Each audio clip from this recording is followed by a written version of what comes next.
The distant thumping of rotors was the first thing Sergeant Major Marcus Mac McGarry registered as he was jolted from a fitful sleep. It was a sound woven into the very fabric of his being, a lullaby and a war cry all at once. For a disoriented second, the faded floral wallpaper of the VA hospital room swam before his eyes, and he was back in the humid green hell of the An Hoa Basin 50 years ago.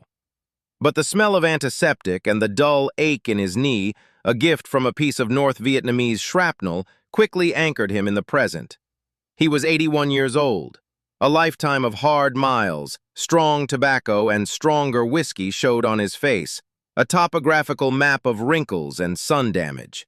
His thinning hair was the color of steel wool, and his hands, gnarled by arthritis, still possessed a quiet strength.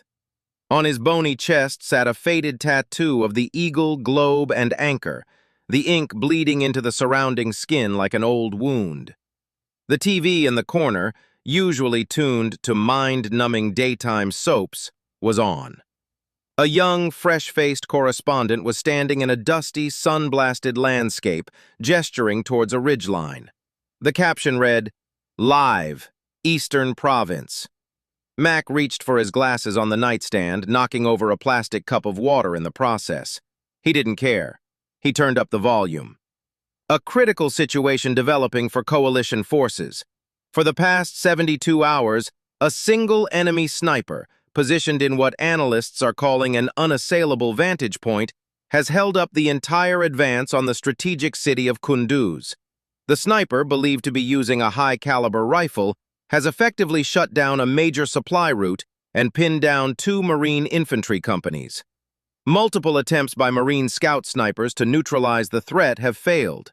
The position's natural defilade and expertly constructed hide make it virtually immune to direct fire. Military officials are calling it a tactical stalemate, with potentially devastating consequences for the upcoming offensive. On the screen, the camera panned to a jagged, rocky mountain. It looked like a clenched fist of stone thrusting from the earth. The reporter continued. The target is reportedly located in a deep, shadowed crevice near the summit, an area our snipers simply cannot get an angle on from any surrounding position. Mac leaned forward, his eyes narrowing. The arthritis in his spine screamed in protest, but he ignored it. He wasn't seeing the mountains of Afghanistan. He was seeing the razor-backed ridges of the Kyu Son Mountains. He was hearing the chatter of an AK-47, not the worried voice of a reporter. He was a young corporal again, a scout sniper with 3rd Marine Division, lying in a puddle of his own filth, staring through the scope of his M40 rifle at a similar impossibility. They had called it Vulture's Roost. A North Vietnamese sniper had held their entire battalion at bay for days, tucked into a shadow so deep, so perfectly protected by overhanging rock, that a direct shot was impossible. They'd tried mortars, close air support, and flanking maneuvers. Nothing worked. Men died trying.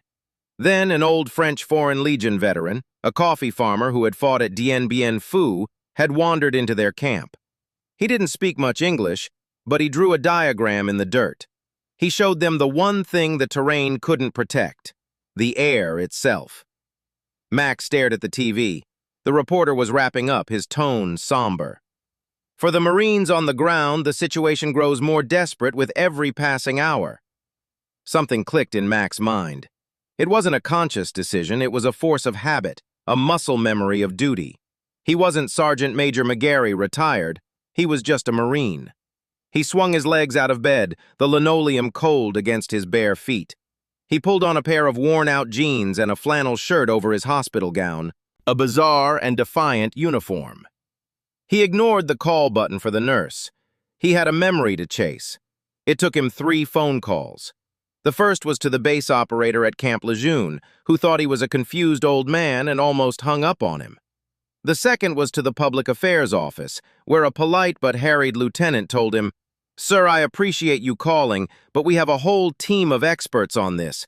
I'm sure your insights are valuable, but we have it handled."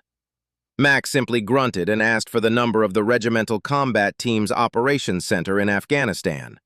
The lieutenant refused. Mac then used the third call, the one that mattered. He called Colonel James Hammer Hannon, the son of a man he had served with in Vietnam. He knew Jimmy Hannon was a bird colonel now, a lifer like his old man. It was a long shot. The phone rang 4 times before a tired voice answered, "Hannon." "Hannon, this is Mac McGarry, Sergeant Major retired. I served with your father, Bob, in '68. You and I met once at your dad's funeral. I'm the one who told you your old man once shot a chicken from 800 yards just to prove he could." There was a pause, then a low chuckle that was devoid of humor. "Sergeant Major, I remember. What can I do for you?" The voice was laced with the exhaustion of command. "I'm watching the news, Colonel. That mess in the eastern province, the sniper in the crevice." A longer, heavier pause. "Yeah, that's a real problem, Sergeant Major. We're working on it." "You're not going to solve it with what you've got," Mac said, his voice flat, not disrespectful, just stating a fact. "My boys are down there, your Marines. They're trying for a direct angle that doesn't exist. They're thinking like snipers. They need to think like a physicist." "What are you talking about?" The colonel's voice was sharp, a mixture of curiosity and the instinctive defensiveness of a man under pressure. "You got a pen?" Mac asked. For the next 20 minutes, Mac talked. He described the Frenchman's diagram, drawn in the red dirt of a Vietnamese jungle. He explained the principle of the deflected shot. It wasn't about aiming at the target. It was about aiming at the rock. He talked about angles, about bullet velocity, about the specific density of different rock types. He talked about how a high-caliber round, like the .50 caliber the Marines were surely using, when fired at a precise, glancing angle against a specific type of rock face, could shatter and ricochet not as a single projectile, but as a cloud of superheated, high-velocity molten lead and copper. A shotgun blast of liquid metal. You didn't need to hit the sniper, you just needed to turn his fortress into a kiln. "It's not marksmanship, Colonel," Mac concluded. "It's geometry. You need the right spot on the rock, a place with a slight overhang of its own so the deflected spray goes into the crevice, not out of it. You need the right ammunition, API, armor-piercing incendiary, and you need a spotter who can do the math in his head while a guy is trying to kill him. Your boys can do it. They just need to know what to look for." There was a dead silence on the other end of the line. Mac could almost hear the gears turning in the colonel's head. "You're telling me," Hannon finally said, his voice slow and deliberate, "that a 50-year-old trick from a French Foreign Legion veteran in Vietnam is our answer to a 21st-century sniper in Afghanistan?" "I'm telling you physics doesn't have a retirement age, Colonel," Mac said. "The rock doesn't care what year it is." He hung up before the colonel could say another word. He sat back on his bed, the effort of the conversation draining what little energy he had. He'd done his part. He was just an old man in a hospital room. He turned the TV back on, volume low. He fell asleep to the drone of a commercial for reverse mortgages. 3,000 miles away in the cramped, dust-choked operations center of the 3rd Battalion, 5th Marines, the air was thick with frustration. Lieutenant Colonel Hannon hung up the phone and stared at the map on the wall, a detailed satellite image of the mountain the men had grimly christened the Fang. His intelligence officer, a young captain named Evans, looked up from a stack of reports. "Sir, everything okay?" Hannon rubbed his eyes, which felt like they'd been sandpapered. "Maybe. Get me the scout sniper team leader, now, the one who's been staring at that rock for 3 days. 10 minutes later, a young staff sergeant named Cody Williams stood in front of him. Williams was a product of the modern Marine Corps, lean, highly educated, and equipped with a sniper's patient, predatory stillness. But behind his eyes, Hannon could see the haunted look of a man who had failed his mission. He and his spotter, Lance Corporal Diego Reyes, had been the ones to attempt the shot. They had calculated every variable: wind speed, Coriolis effect, mirage, angle of fire. They had laid in a hide for 18 hours, waiting for a sliver of a target that never came. They had come back empty-handed, and another convoy had been hit that night. "Staff Sergeant," Hannon began, his voice weary. I just got a very strange phone call from an old man in a VA hospital. Williams remained stoic, but his eyes flickered with a question. Hannon relayed the conversation, trying his best to remember Mac's exact words. He talked about the deflected shot, the Frenchman, the armor-piercing incendiary rounds. When he finished, he expected skepticism. Instead, he saw a flicker of something in Williams's eyes, not disbelief, but intense, almost painful concentration. A deflected shot, Williams murmured, more to himself than to the colonel. He turned to the satellite image on the wall. His eyes traced the contours of the fang, moving from the crevice itself to the surrounding rock faces. He pointed to a section of the cliff wall, about 40 meters to the left and 20 meters below the sniper's hide. It was a sheer, weathered face of granite, but with a distinct protruding lip just above it. "That rock face there," he said, his voice gaining a sudden professional confidence. "It's weathered. Looks like it might be fractured. It has that natural shelf. If we could get a position with a clear line of sight to that spot, and if the angle is right, the shot wouldn't be for the sniper. It would be for the rock."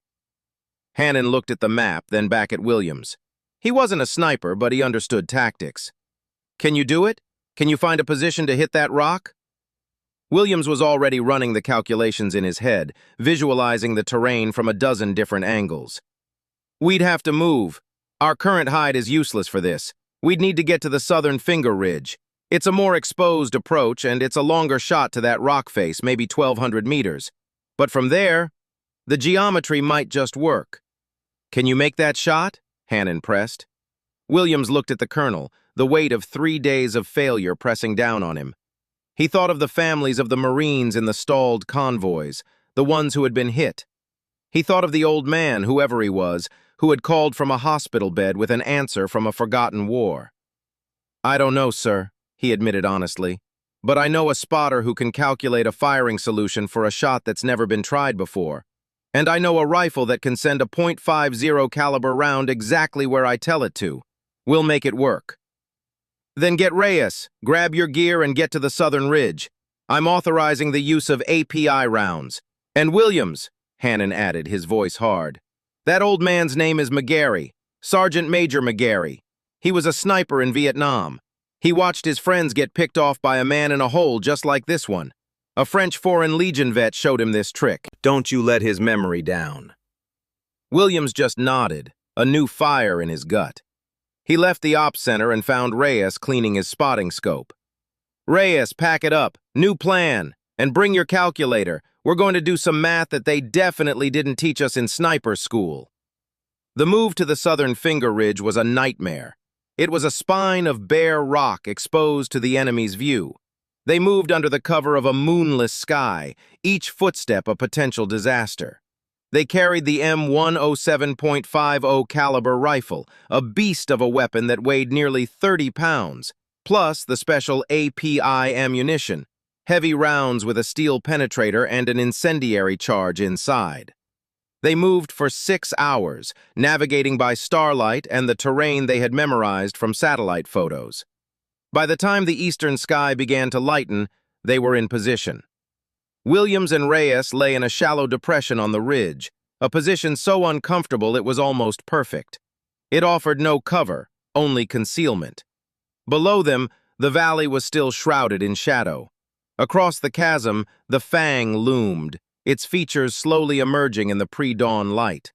Reyes had his spotting scope trained on the target rock face. Williams was beside him, studying it through the rifle's powerful scope. The rock was a mottled gray, scarred by centuries of wind and ice.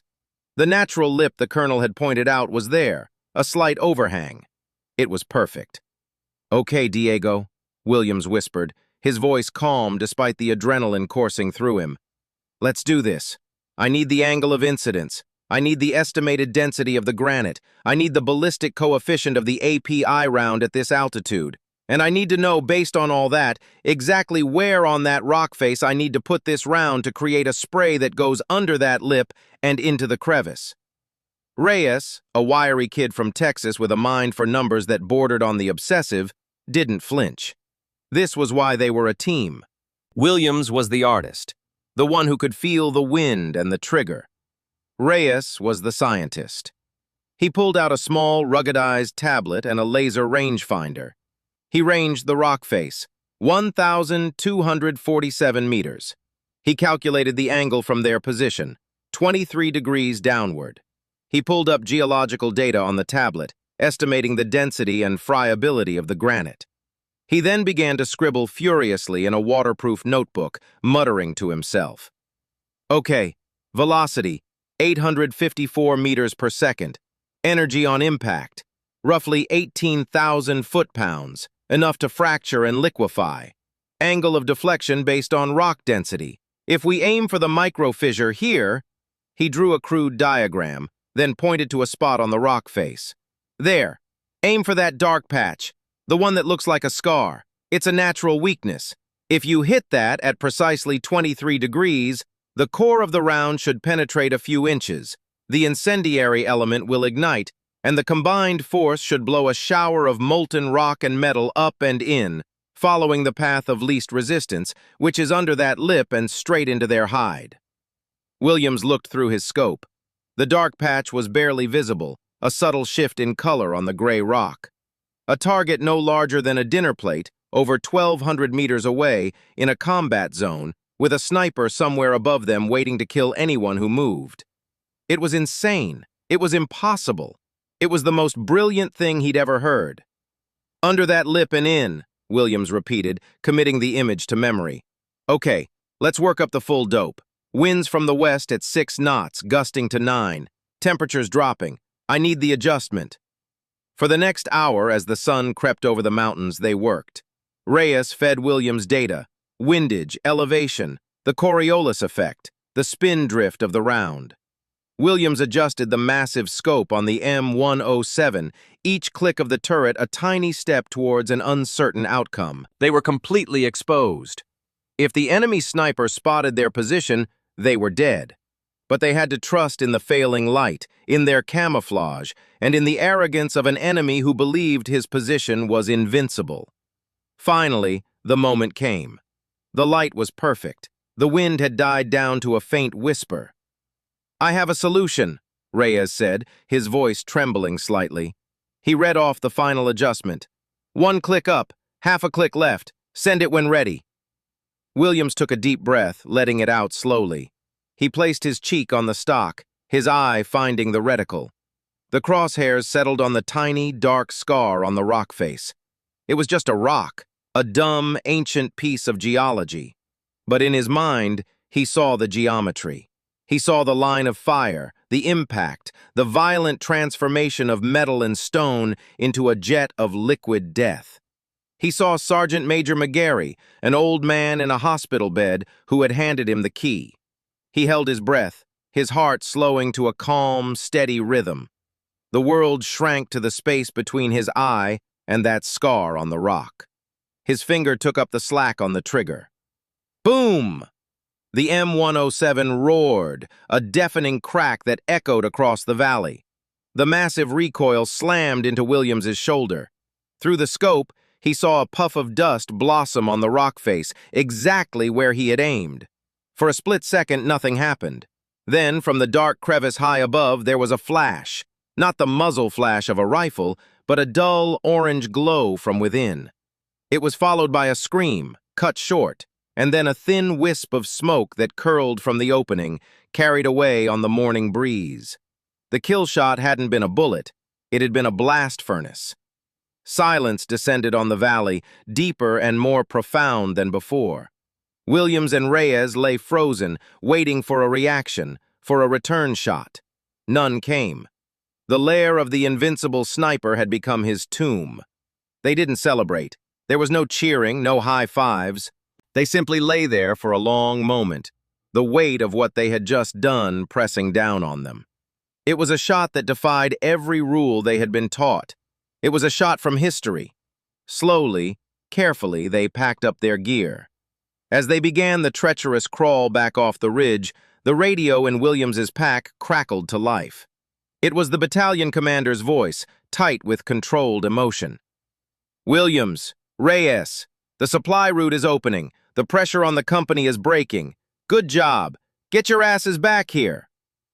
Later that day, back in the relative safety of the battalion command post, a weary Lieutenant Colonel Hannon sat down with a satellite phone. He dialed a number he had looked up that morning.